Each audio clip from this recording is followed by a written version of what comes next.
तो આપણે આગળ અયસ્કનું સંકેન્દ્રીકરણ કરતા હતા. એની અંદર આપણે નંબર 4 નિક્ષાલન. નિક્ષાલન રાસાયણિક પદ્ધતિ છે.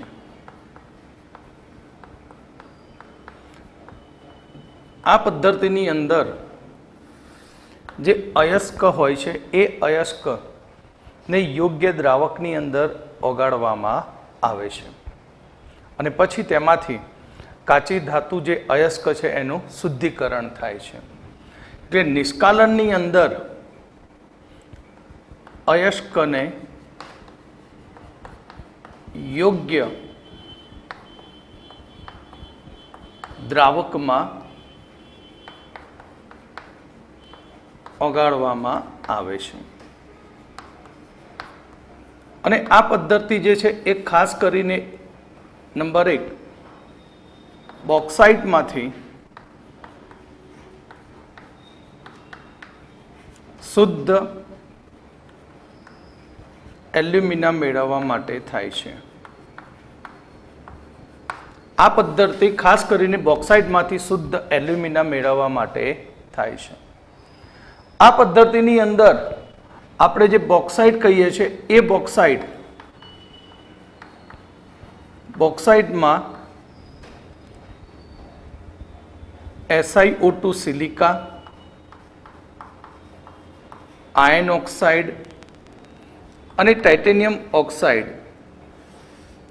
Al2O3 ની સાથે આ 3 અશુદ્ધિઓ હોય છે.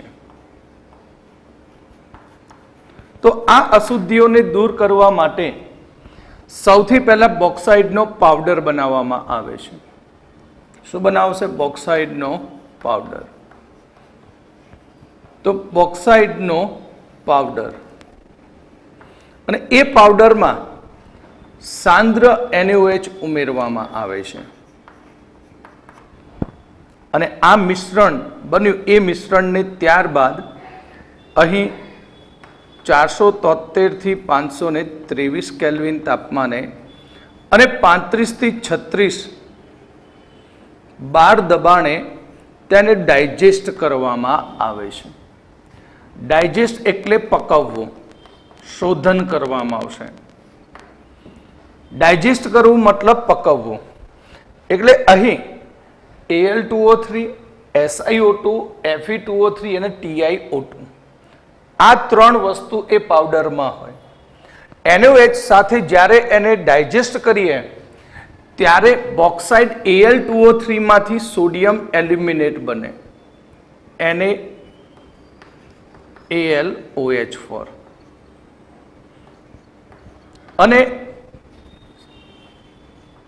સોડિયમ અને સિલિકેટમાંથી સોડિયમ સિલિકેટ બનશે. સોડિયમ સિલિકેટ બને છે.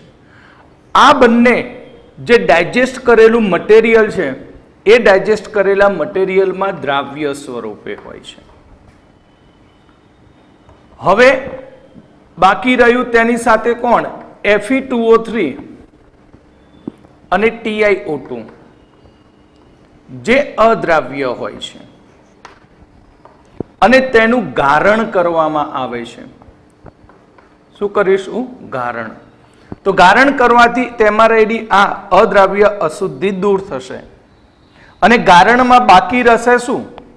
Al2O સોડિયમ એલ્યુમિનેટ અને સોડિયમ સિલિકેટ. અને હવે જે નીચે લિક્વિડ મળ્યું દ્રાવણ જેમાં 2 ઘટકો છે તેમાં CO2 વાયુ પસાર કરવામાં આવે છે અને CO2 વાયુ પસાર કરતા તેમાંથી Al2O3x H2O મળે સોલિડ સ્વરૂપે. જ્યારે સોડિયમ સિલિકેટ એ દ્રાવણમાં અહીંયા પણ દ્રાવ્ય સ્વરૂપે જ રહે છે. CO2 વાયુ પસાર કરવાથી સોડિયમ સિલિકેટ અદ્રાવ્ય બનતો નથી. આથી અહીંયા ગારણ ક્રિયા કરી ફરીથી પાછું તેને શું કરવાનું? દૂર કરી દો. નિસ્યંદિત પાણી વડે આને બરાબર ધોવી અને પછી તેને સૂકવીને 1473 કેલ્વિને ગરમ કરતા તેમાંથી આપણને શુદ્ધ Al2O3 એલ્યુમિના મળે. ક્લિયર? તો આ પદ્ધતિની અંદર આપણે સૌથી પહેલા લઈએ છીએ બોક્સાઇટ, જેની અંદર SiO2, Fe2O3 અને TiO2 ની અશુદ્ધિ હોય છે. આ અશુદ્ધિને દૂર કરવા માટે બોક્સાઇટને સોડિયમ હાઇડ્રોક્સાઇડ સાથે મિશ્ર કરી 473 થી 573 કેલ્વિન તાપમાને 35 થી 36 બાર દબાણે તેનું ડાયજેસ્ટ કરવામાં આવે છે, એટલે પકવવામાં આવે છે, એટલે કે શોધન કરવામાં આવે છે. જેની અંદર બોક્સાઇટનો Al2O3 એ સોડિયમ એલ્યુમિનેટ બનાવશે અને સિલિકા સોડિયમ સિલિકેટ બનાવે, જે બંને દ્રાવ્ય સ્વરૂપે હોય, જ્યારે Fe2O3 અને TiO2 અદ્રાવ્ય હોય, જેને ગારણ ક્રિયાથી દૂર કરી શકાય. હવે જે દ્રાવણ વધ્યું એ દ્રાવણમાં CO2 વાયુ પસાર કરવાથી આપણને Al2O3 XH2O સોલિડ સ્વરૂપે મળશે, જ્યારે સોડિયમ સિલિકેટ એ દ્રાવણમાં દ્રાવ્ય સ્વરૂપે રહે છે. ગારણ ક્રિયા ફરીથી કરો. નિસ્યંદિત પાણી વડે ઉપરનું જે સોલિડ હોય એનું ધોવાણ કરો અને પછી સૂકવીને ગરમ કરતા શુદ્ધ એલ્યુમિના મળે છે. એટલે આ આખી સમગ્ર પ્રોસેસની પ્રક્રિયાની વાત કરીએ તો Al2O3 XH2O પ્લસ 2NaOH, તો તેમાંથી મળશે આપણને 2NaAlOH4 સોડિયમ એલ્યુમિનેટ, જે દ્રાવ્ય હોય. હવે આ સોડિયમ એલ્યુમિનેટની સાથે રહેલી અશુદ્ધિ બે દૂર થઈ જશે, સાથે સોડિયમ સિલિકેટ રહેશે અને એ જે ગારણ હોય એ ગારણમાં 2NaAlOH4 પ્લસ 2CO2 વાયુ પસાર કરીએ તો અહીંયા Al2O3 XH2O solid plus sodium bicarbonate NaHCO3 aqueous. હવે ફરી પાછું ગારણ કરતા આ અવક્ષેપ સ્વરૂપે અલગ મળે અને Al2O3 પ્લસ Al2O3 XH2O 1473 કેલ્વિને ગરમ કરી દઈએ તો Al2O3 સોલિડ પ્લસ XH2O દૂર થાય અને આ જે મળ્યું એને કહેવાય શુદ્ધ એલ્યુમિના. અને આ શુદ્ધ એલ્યુમિનામાંથી આપણે એલ્યુમિનિયમ ધાતુ મેળવીએ છીએ. તો એક બોક્સાઇટમાંથી શુદ્ધ એલ્યુમિના મેળવવા માટે આ પદ્ધતિ વપરાય. હવે આપણે બીજી પદ્ધતિ જોઈશું. આમાં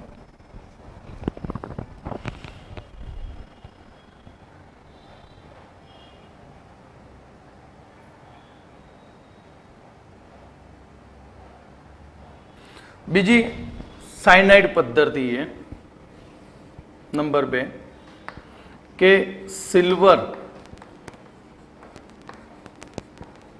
અને ગોલ્ડ. તો સિલ્વર અને ગોલ્ડ એ પણ નિક્ષાલન પદ્ધતિથી મેળવવામાં આવે છે. સામાન્ય રીતે સિલ્વર અને ગોલ્ડ એ મોટાભાગે અદ્રાવ્ય હોય છે, પણ આ સિલ્વર કે ગોલ્ડનું સોડિયમ સાયનાઇડ કે પોટેશિયમ સાયનાઇડમાં દ્રાવણ બનાવી અને તેની હવાની હાજરીમાં પ્રક્રિયા કરવામાં આવે તો અહીં આ ધાતુઓનું સાયનાઇડ સંકીર્ણ બનતું હોય છે. અને એ સાયનાઇડ સંકીર્ણ બન્યા પછી તેમાં ઝીંકનો બારીક પાવડર નાખતા તેમાંથી આ બંને ઘટકો આપણને મુક્ત સ્વરૂપે મળતા હોય છે. એટલે સિલ્વર અને ગોલ્ડ મેળવવા માટેની આ પદ્ધતિને કહેવામાં આવશે સાયનાઇડ પદ્ધતિ. કઈ પદ્ધતિ? સાયનાઇડ. એટલે કે આ તો મુક્ત સ્વરૂપે જ મળે, પણ એની સાથે ગેંગ હોય છે. એ ગેંગને આપણે શું કરવાની છે? દૂર. તો આપણે અહીંયા લીધી મેટલ. મેટલનું આપણે સોડિયમ સાયનાઇડ કે પોટેશિયમ સાયનાઇડની અંદર દ્રાવણ બનાવીએ છીએ પ્લસ 2H2O અને પછી તેની અંદર આપણે હવા પસાર કરીએ છીએ, એટલે કે O2 ગેસ. આથી તેમની વચ્ચે પ્રક્રિયા થઈ અને તેમાંથી M CN2- 4 times plus 4OH minus. એટલે અહીંયા ગોલ્ડ અને જે સિલ્વર છે જ્યાં એમ એટલે કે બંને માટે વાપરી શકાય Ag અથવા Au. તો આ જે સાયનાઇડ સંકીર્ણ બન્યું એ સાયનાઇડ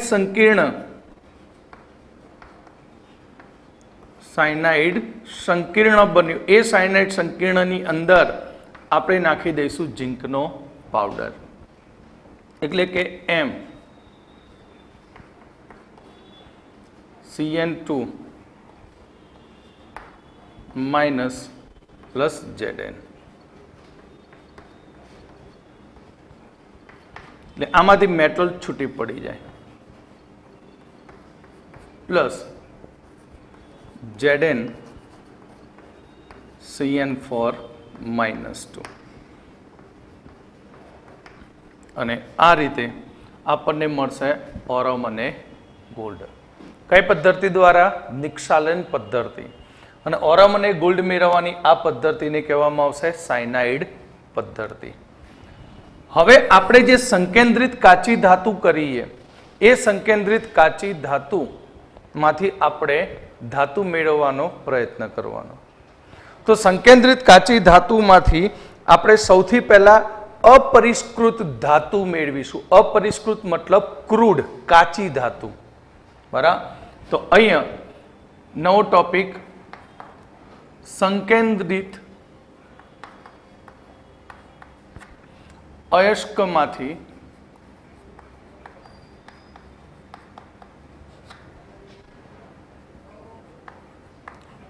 અપરિષ્કૃત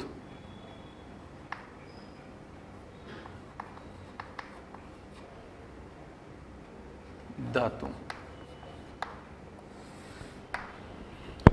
તો અહીંયા જે સંકેન્દ્રિત કરેલી કાચી ધાતુ છે અયસ્ક છે એને અહીં એવા સ્વરૂપમાં ફેરવવામાં આવે છે કે જેથી તેનું સહેલાઈથી રિડક્શન થાય.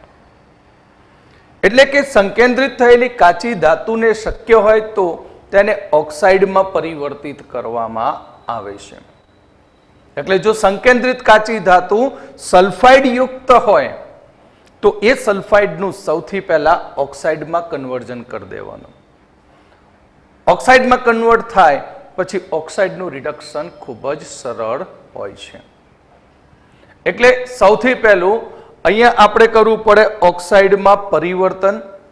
અને એ ઓક્સાઇડનું પરિવર્તન કરો પછી ઓક્સાઇડનું શું કરવાનું? રિડક્શન.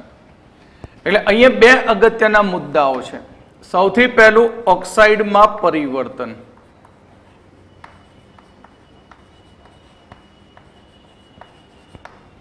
અને બીજું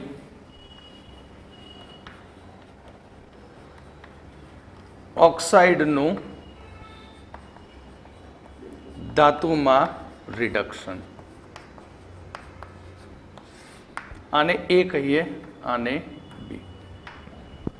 તો સૌથી પહેલું આપણે ઓક્સાઇડમાં પરિવર્તન શીખીએ. તો એ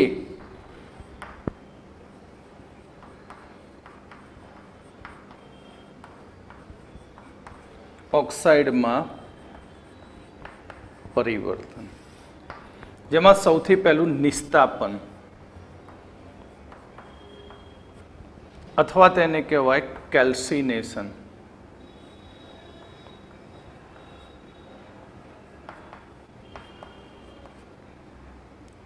નિસ્તાપન અથવા કેલ્સિનેશન. આ પદ્ધતિની અંદર અયસ્ક જે છે એ અયસ્કને તેના ગલન બિંદુ કરતા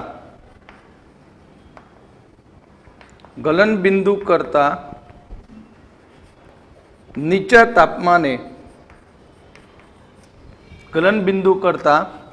તાપમાન સુધી ગરમ કરવામાં આવે છે.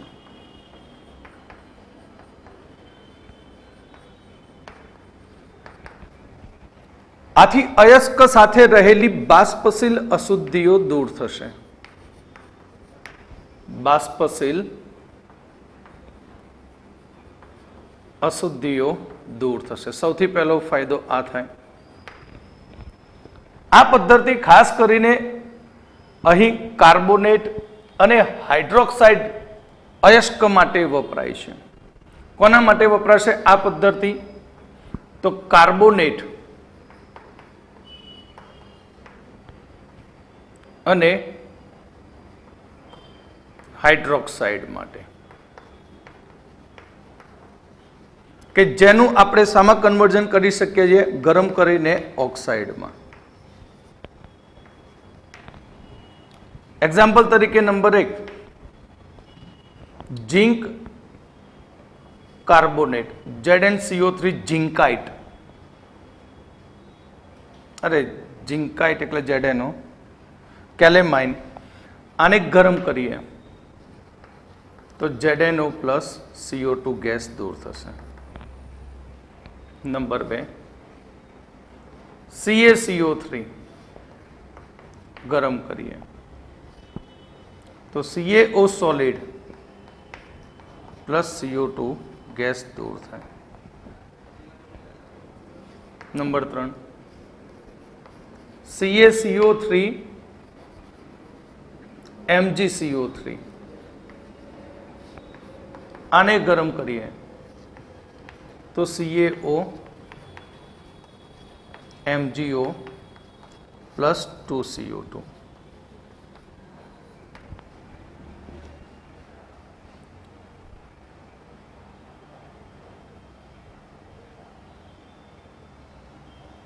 તો આપણે આગળ અહીંયા ચોથું જોઈએ. આપણે નંબર 4 કેલ્સિનેશનમાં Al2O3 2H2O ગરમ કરતા તેમાંથી Al2O3 plus 2H2O gas. Number 5,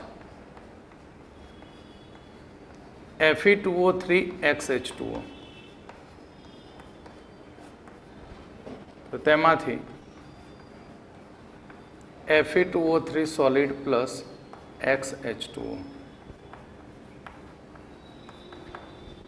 number 6, 2AlOH થ્રાઇઝ,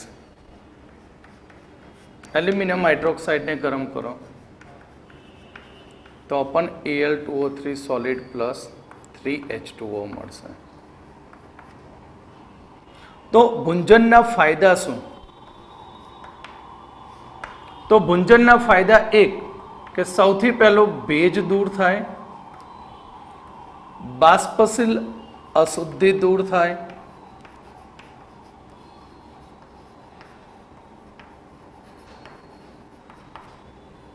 અને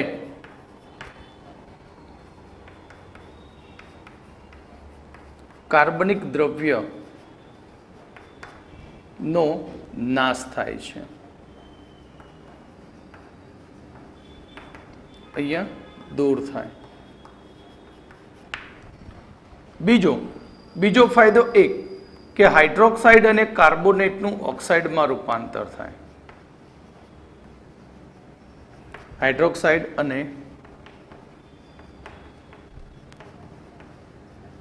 કાર્બોનેટનું ઓક્સાઇડમાં પરિવર્તન થાય.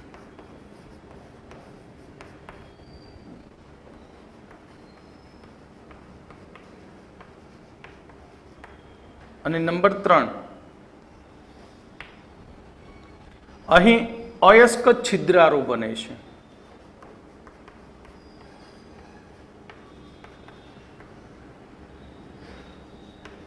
અને અયસ્ક છિદ્રાળુ બનતા પ્રક્રિયા સરળ થાય છે.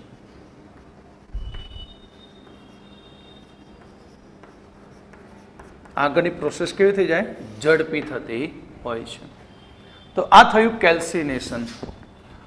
હવે સલ્ફાઇડ યુક્ત કાચી ધાતુ હોય તો તેનું ઓક્સાઇડમાં કન્વર્ટ કરવા માટે, રૂપાંતર કરવા માટે ભુંજન પદ્ધતિ વપરાય છે. તો આ પદ્ધતિની અંદર સલ્ફાઇડ યુક્ત અયસ્કને તેના ગલન બિંદુ કરતા નીચા તાપમાને ગરમ હવા સાથે અથવા તો બાહ્ય પદાર્થની હાજરીમાં તેને ગરમ કરતા તે ઓક્સાઇડમાં રૂપાંતર પામે છે. એટલે ભુંજન એ ખાસ કોના માટે વપરાય? સલ્ફાઇડનું શામાં કન્વર્ઝન કરવા માટે? ઓક્સાઇડમાં.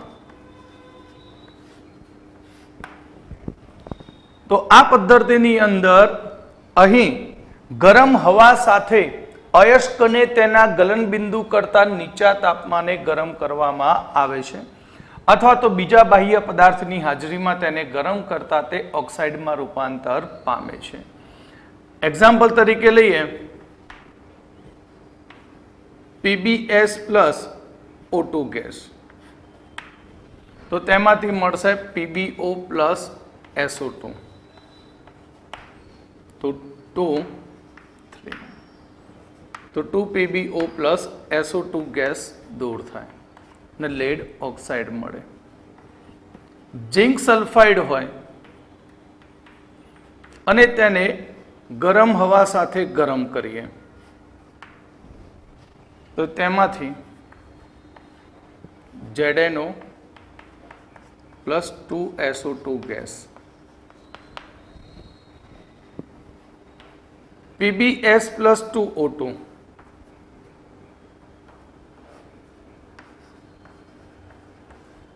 તો PbSO4 સોલિડ,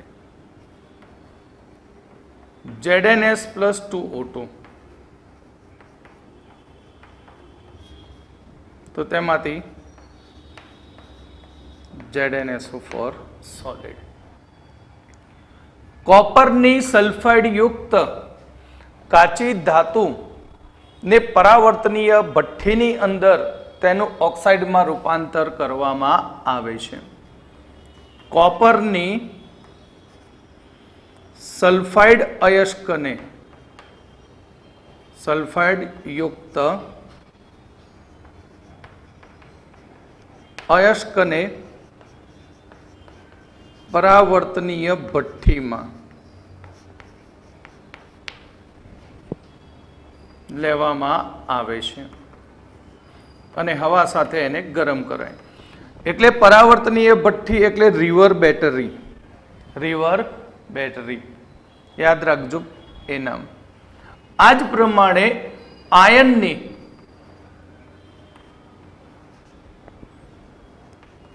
સલ્ફાઇડ યુક્ત અયસ્કનું ઓક્સાઇડમાં રૂપાંતર કરી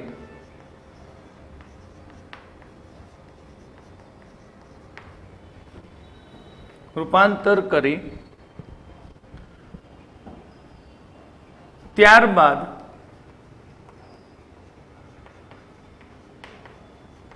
તેમાં રેતી SiO2 ઉમેરવામાં આવે છે. એટલે આયનનો ઓક્સાઇડ FeO બને અને એ FeO ની સાથે SiO2 જોડાઈ જાય તો તેમાંથી મળશે FeSiO3, જે અદ્રાવ્ય હોય, જેને સ્લેગ કહેવામાં આવે છે. સ્લેગ એટલે કચરો, જે પ્રવાહીના ઉપરના ભાગમાં તરતો હોય ઘન સ્વરૂપે, જેને સહેલાઈથી બહાર કાઢી શકાય. તો કોપરની આ સલ્ફાઇડ યુક્ત અયસ્ક મેળવવા માટેની પરાવર્તનીય ભઠ્ઠીની અંદર યાદ રાખજો કે કોપર ધાતુ મેળવતી વખતે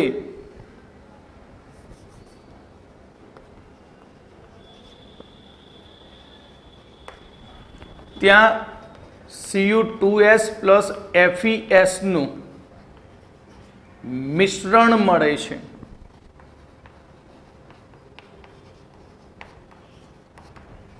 જેને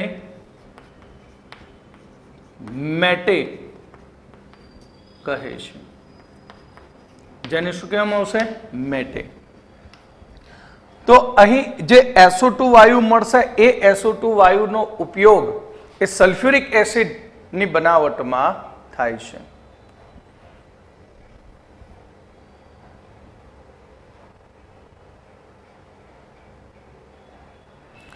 આ ઉપરાંત કેલ્સિનેશનની ભુંજનમાં જે આર્સેનિક, એન્ટીમની અને ફોસ્ફરસની અશુદ્ધિઓ હોય છે, કોની? આર્સેનિક AS4, એન્ટીમની SB4 અને P4, આ અશુદ્ધિઓનું ઓક્સાઇડમાં કન્વર્ટ કરીને તેને દૂર કરી શકાય.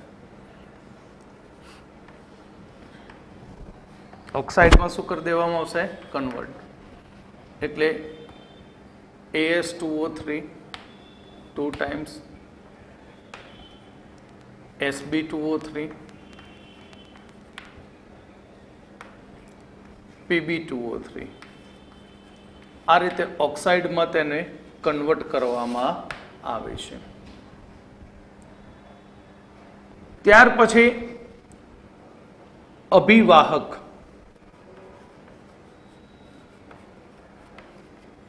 અથવા ફ્લક્સ.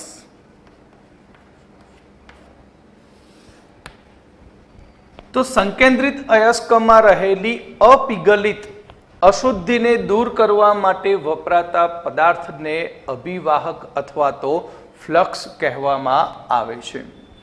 ફ્લક્સ કોને કહીશું? કે સંકેન્દ્રિત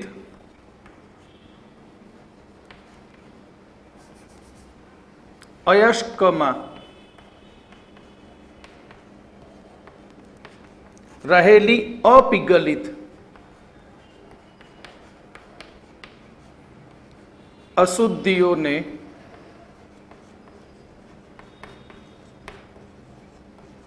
દૂર કરવા માટે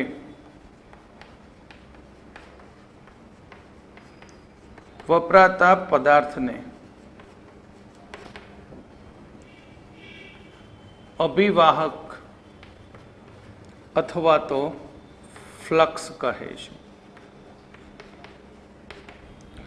ફ્લક્સની અંદર જોઈએ તો પહેલો acidic flux. Acidic flux acidic flux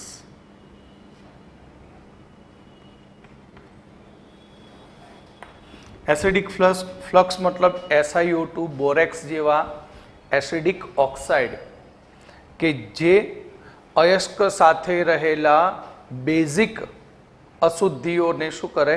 દૂર કરે. તો તેને કહેવામાં આવે છે એસિડિક ફ્લક્સ. એસિડિક ફ્લક્સ એટલે કે સિલિકા, SiO2, બોરેક્સ,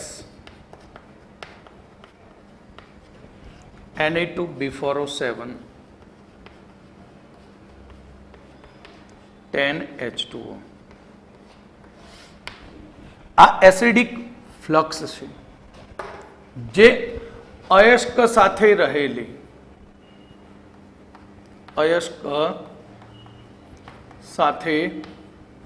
રહેલી બેઝિક અશુદ્ધિઓ જેવી કે calcium oxide, magnesium oxide, FeO ને દૂર કરવા માટે વપરાય છે. કયા ફ્લક્સ? એસિડિક. જેમ કે CaO પ્લસ SiO2, તો તેમાંથી CaSiO3, કેલ્શિયમ સિલિકેટ જે સ્લેગ કહેવાય છે, જેને શું કહેવામાં આવશે? સ્લેગ કહેવામાં આવે છે. હવે આપણે બીજો જોઈએ, બેઝિક ફ્લક્સ.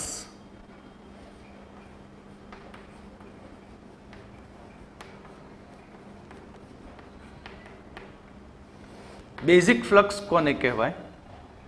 કે MgO, CaO આ બેઝિક ફ્લક્સ છે જે SiO2, P4O10 જેવી એસિડિક અશુદ્ધિઓ દૂર કરે છે.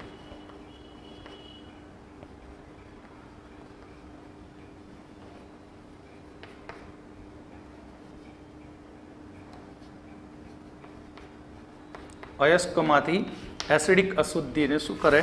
દૂર કરે.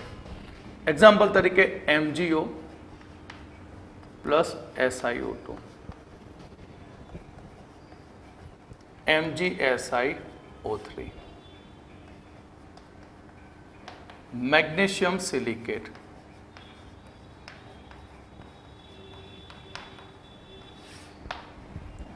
આ પણ સ્લેગ છે. તો આ સ્લેગ એ હલકો હોય છે અને તે પિઘલિત ધાતુના ઉપરની સપાટી ઉપર તરતો હોય છે.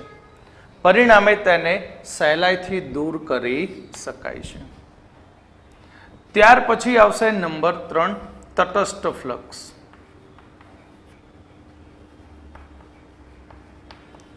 તો તટસ્થ ફ્લક્સ અથવા તટસ્થ અભિવાહક કોને કહેવાય? કે વિદ્યુત કોષની અંદર લીધેલું જે અયસ્ક છે એ અયસ્કનું ગલન બિંદુ નીચું લાવવા માટે અને કોષની અંદર વધુ પ્રમાણમાં આયનો મેળવી અને દ્રાવણની વિદ્યુતીય વાહકતા વધારવા માટે વપરાતા ફ્લક્સને તટસ્થ ફ્લક્સ કહેવામાં આવે છે. જેમ કે તમે આગળ શીખી ગયા છો કે હોલ હેરોલ્ડ પદ્ધતિની અંદર એલ્યુમિના જેનું ગલન બિંદુ ખૂબ જ ઊંચું હોય છે, તો એનું ગલન બિંદુ નીચું લાવવા માટે તેમાં એક ફ્લક્સ ઉમેરાય ક્રાયોલાઇટ અથવા તો ફ્લોરાઇડ CaF2, જેનાથી ગલન બિંદુ નીચું આવે, આયનો સહેલાઈથી છૂટા પડે, દ્રાવણની વિદ્યુતીય વાહકતા વધે અને ઝડપથી રિડક્શન પ્રક્રિયા થાય અને નિપજ મળે. એટલે કે વિદ્યુત કોષમાં અયસ્કનું ગલન બિંદુ નીચું લાવવા અને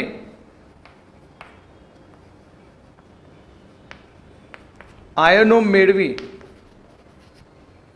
દ્રાવણની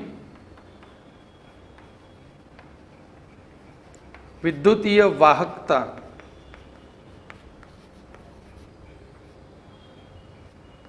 વધારવા માટે વપરાતા ફ્લક્સને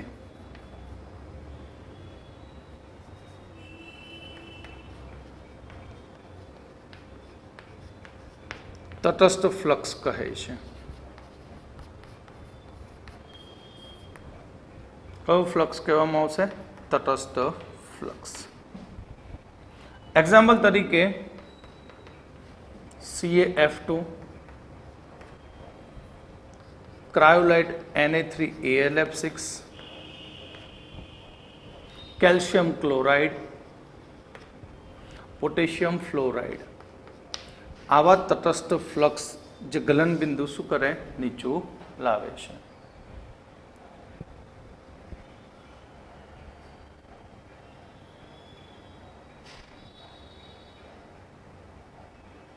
હવે આપણે ધાતુના જે ઓક્સાઇડ મેળવ્યા એનું ધાતુમાં રિડક્શન. તો આપણો સેકન્ડ બી પાર્ટ શરૂ થશે. ઓક્સાઇડનું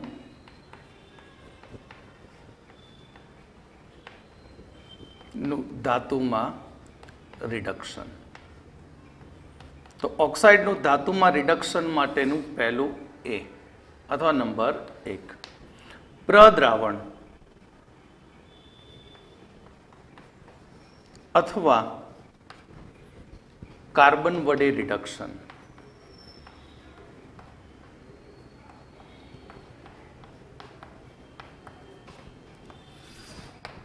તો અહીં જે ઓક્સાઇડ છે એ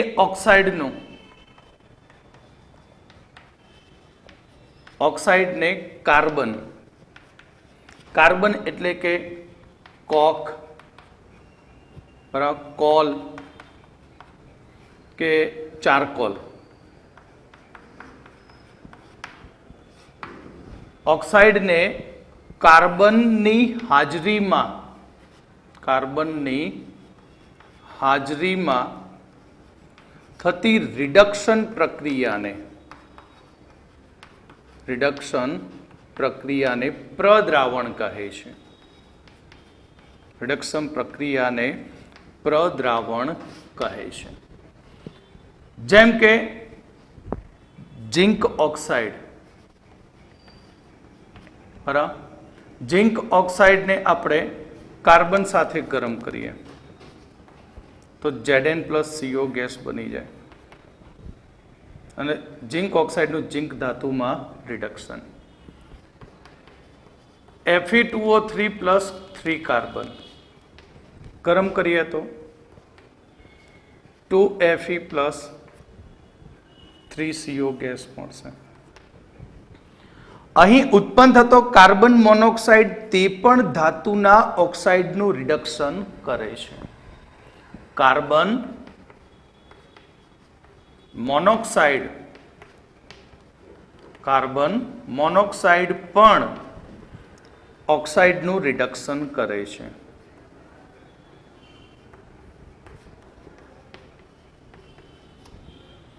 કાર્બન મોનોક્સાઇડ પણ ઓક્સાઇડનું શું કરે? રિડક્શન. એટલે કે ZnO પ્લસ કાર્બન મોનોક્સાઇડ, તો તેમાંથી ઝિંક ધાતુ છૂટી પડશે પ્લસ કાર્બન ડાયોક્સાઇડ વાયુ. તે જ પ્રમાણે Fe2O3 + 3 કાર્બન મોનોક્સાઇડ, તો તેમાંથી 2Fe + 3CO2 gas.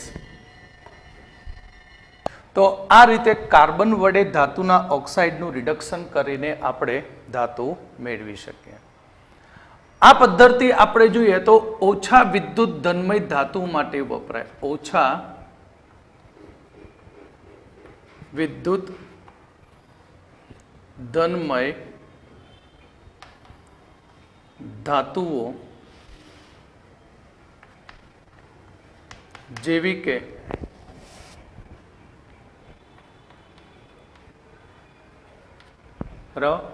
Fe, Sn, Pb, copper અને Zn માટે વપરાય.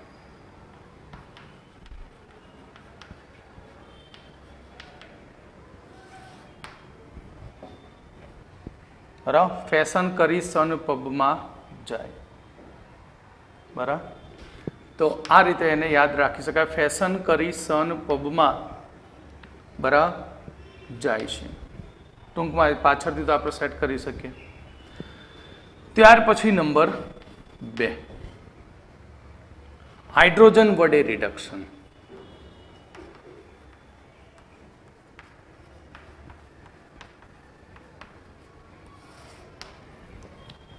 કેટલીક એવી ધાતુઓ છે કે જેનું હાઇડ્રોજન વડે રિડક્શન કરી શકાય ધાતુના ઓક્સાઇડનું, જેમ કે ટંગસ્ટન ટ્રાયોક્સાઇડ.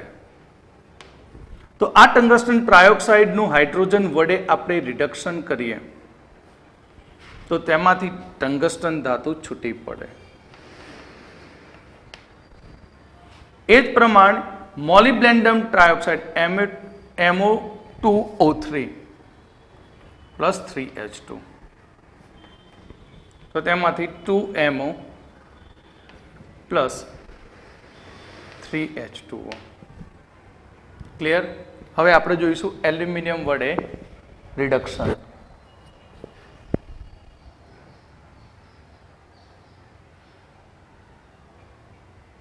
હવે આપણે ત્રીજું એલ્યુમિનિયમ રિડક્શન પદ્ધતિ.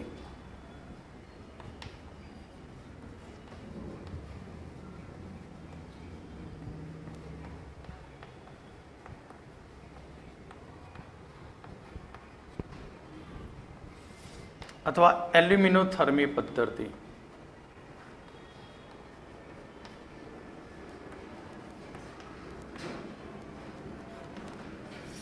અથવા એલ્યુમિનિયમ થર્માઇટ પદ્ધતિ.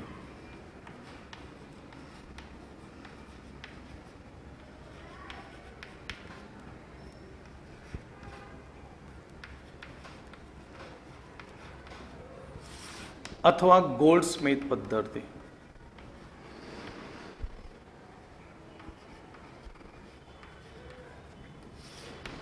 કે જે ધાતુના ઓક્સાઇડનું કાર્બન વડે રિડક્શન થઈ શકતું નથી તેવી ધાતુના ઓક્સાઇડનું એલ્યુમિનિયમ વડે રિડક્શન કરવામાં આવે છે. કે જે ઓક્સાઇડનું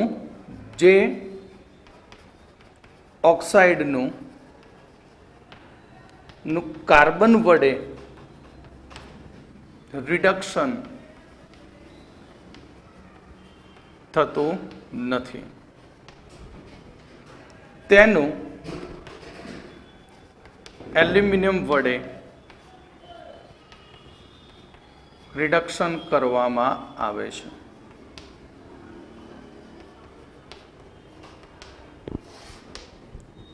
ઉદાહરણ તરીકે કોનું રિડક્શન કરી શકાય?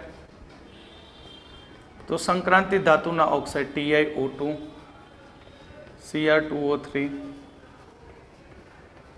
Mn2O3.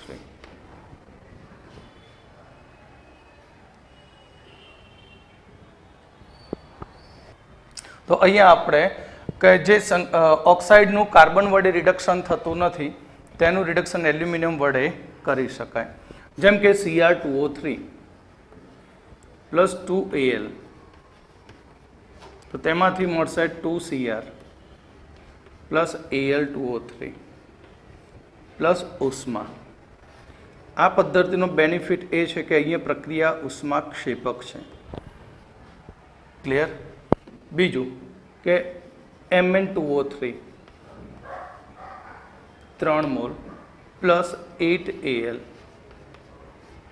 તો તેમાંથી મળશે 6Mn પ્લસ 4Al2O3 પ્લસ ઉષ્મા. આ પ્રક્રિયાની અંદર અહીં ઉષ્મા મોટા પ્રમાણમાં ઉત્સર્જિત થતી હોય છે. આથી એલ્યુમિનોથર્માઇડ પદ્ધતિનો ઉપયોગ ક્યાં થાય? રેલવે ટ્રેકના જે હોય એના વેલ્ડિંગમાં થાય, ભારે ધાતુઓના વેલ્ડિંગમાં ઉપયોગ કરાય. માટે આને થર્માઇટ વેલ્ડિંગ પણ કહેવાય છે. આને શું કહેવામાં આવશે? થર્માઇટ વેલ્ડિંગ.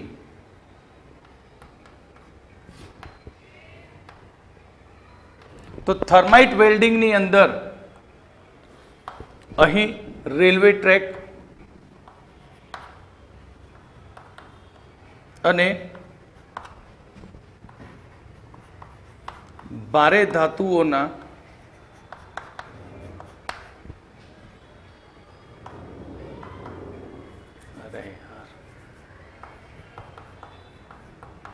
વેલ્ડિંગ કરી શકાય છે.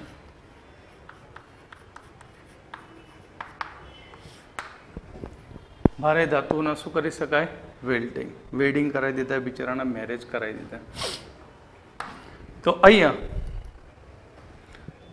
Iron oxide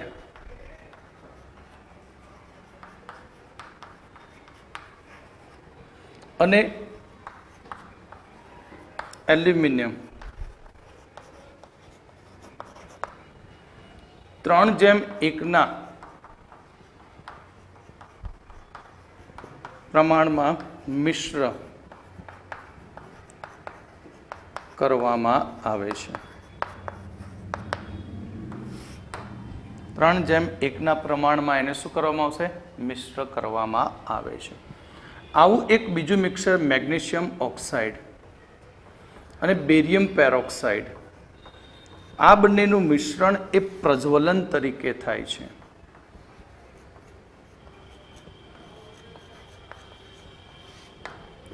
clear?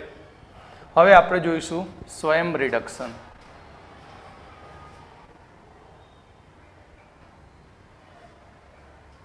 તો આપણે ઓક્સાઇડનું ધાતુમાં રિડક્શન શીખ્યા. એ ઓક્સાઇડનું ધાતુના રિડક્શનની અંદર પ્રદ્રાવણ, હાઇડ્રોજન દ્વારા રિડક્શન, એલ્યુમિનિયમ દ્વારા રિડક્શન, અને હવે આપણે એક જોઈશું અન્ય ધાતુ દ્વારા રિડક્શન.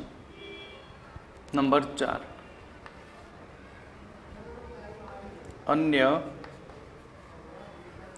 ધાતુઓ દ્વારા રિડક્શન. અન્ય ધાતુઓ દ્વારા રિડક્શનની અંદર અહીંયા આપણે સોડિયમ અને મેગ્નેશિયમ જેવી પ્રબળ વિદ્યુત ધનમય ધાતુઓ દ્વારા ઓક્સાઇડનું સહેલાઈથી રિડક્શન કરી શકાય છે. કઈ પ્રબળ વિદ્યુત ધનમય? પ્રબળ વિદ્યુત ધનમય સોડિયમ અને મેગ્નેશિયમ વડે. ઉદાહરણ તરીકે બોરોન ઓક્સાઇડ B2O3. B2O3 ને Mg સાથે ગરમ કરી દો તો તેમાંથી અધાતુ બોરોન મળશે. અન્ય ધાતુઓ દ્વારા અધાતુનું શું કરી શકાય? રિડક્શન. બરાબર. આપણે અત્યાર સુધી ઓક્સાઇડનું ધાતુમાં રિડક્શન કર્યું, પણ અન્ય ધાતુની મદદથી અધાતુનું રિડક્શન. અને 3BO 3MgO અહીંયા 2 આવશે, સોરી. એ જ પ્રમાણે TiO2 પ્લસ Na સાથે ગરમ કરો તો titanium plus sodium monoxide Na2O 2 times. આ જ પ્રમાણે ધાત્વિક હેલાઇડનું પણ રિડક્શન થાય.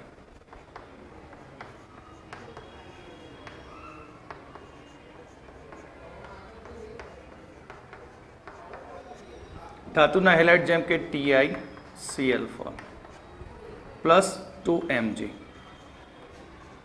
તો Ti plus 2MgCl2, VCl4 plus 2Mg તો વેનેડિયમ પ્લસ 2MgCl2. હવે આપણે લાસ્ટ રિડક્શન સ્વયં રિડક્શન.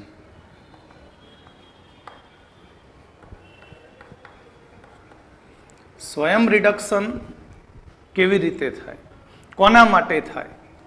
તો સૌથી પહેલું ઓછા વિદ્યુત ધનમય જેમ કે મર્ક્યુરી, કોપર, લેડ, એન્ટીમનીના સલ્ફાઇડનું.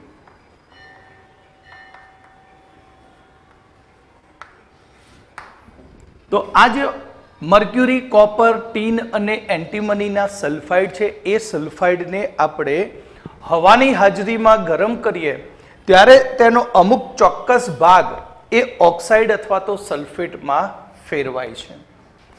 આને આપણે કોની સાથે ગરમ કરીશું? હવા સાથે. તો હવા સાથે એને ગરમ કરીએ તો તેના સલ્ફાઇડનો ચોક્કસ ભાગ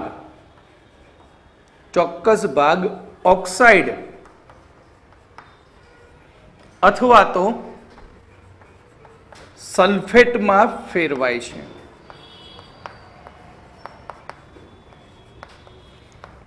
અને ત્યાર પછી બાકી વધેલો જે સલ્ફાઇડ હશે એ સલ્ફાઇડનું ત્યાર પછી શું થશે? રિડક્શન થશે.